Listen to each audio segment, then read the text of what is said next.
Okay, hello everyone. This is Fuya.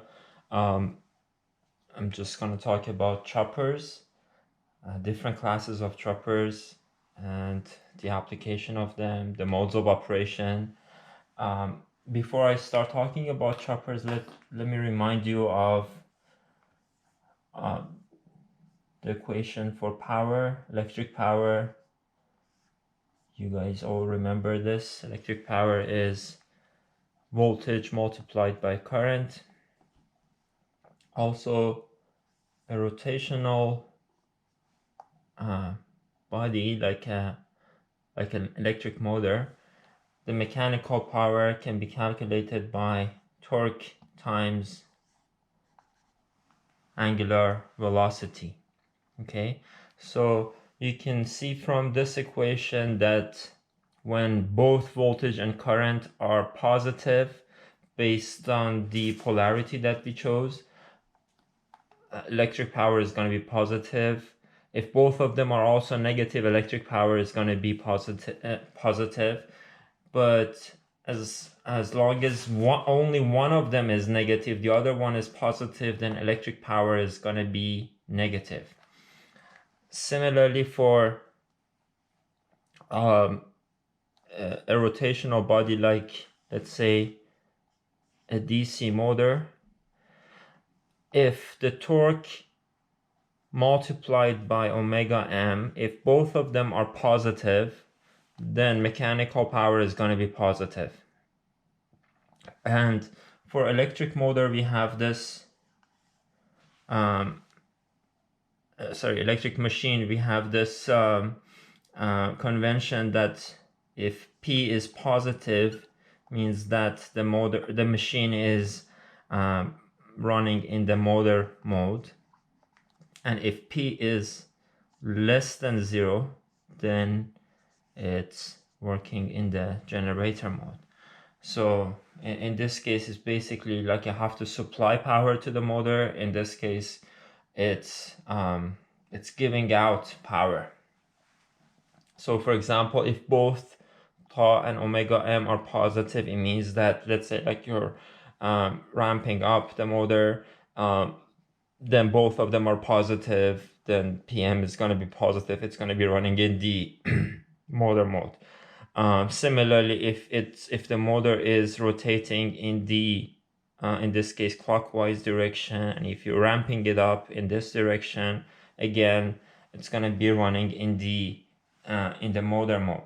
But let's say, like, if omega m is in the clockwise direction, this should have been the other way around. These are the same. If omega m is positive, like based on the convention that we have, that, let's say, clockwise is positive, and we are slowing down the motor, then torque it's going to be in the other direction, then PM it's going to be negative. The same way if it's the other way around, omega m is negative, or like the motor is running in the counterclockwise direction, and you're trying to slow down the motor, then again in this case mechanical power, it's going to be negative. So keep this in mind. Once we see choppers, we're going to see the application of chopper in controlling DC machines, so this can be useful to keep in mind. So let's first start with the class A chopper, which is a 1-quadrant chopper. Class A. Okay, so this is a basic schematic of a class A chopper. We have a DC voltage source, we have a switch, we have a passive switch or diode, and let's say we have an RL load, or it can be an RLE load, doesn't matter. Okay, and this is positive VO, this is the direction of the IO we choose, this is VS, this is our switch, this is our diode. This switch can be either BJT, thyristor or SCR, MOSFET or GTO. Just just keep in mind that some switches get triggered by current, some switches get triggered by voltage. So like this, you have to keep in mind. So for example, BJT, you know that like it's triggered by current, but MOSFET, for example, is triggered or fired by voltage. So this is something to keep in mind. Also, one thing that I wanted to mention again here is that if an inductor is if you're storing energy inside an inductor, this is the polarity of the voltage of the inductor. So in this case, this is basically absorbing energy. And if it's releasing energy, the polarity, it's gonna be reversed. Okay, so keep this in mind once we see the modes of operation for this class A chopper. Okay, so we only have one switch, right? And let me just tell you why we call this first quadrant chopper. Okay, if this is VO, this is IO. I noticed that in some of my videos I did this the wrong way. This is VO, this is IO. And if that's the case, the class A chopper only operates in this quadrant, which is the first quadrant.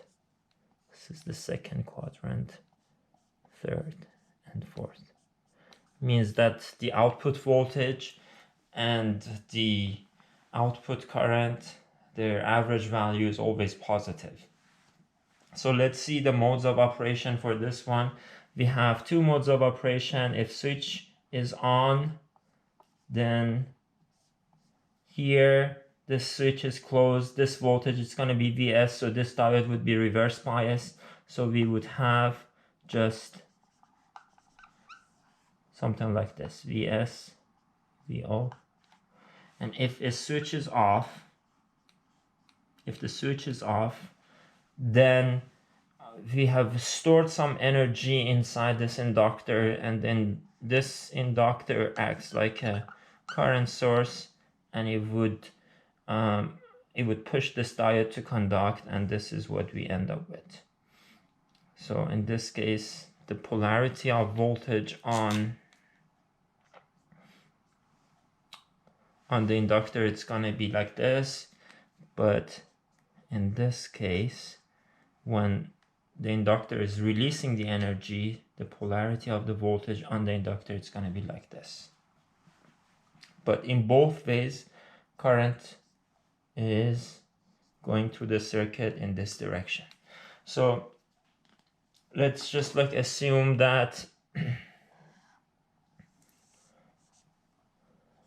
this is our switch and this is our gate signal, either voltage or current, and we turn the switch on for this amount of time. T is on for this amount of time, and it would be off for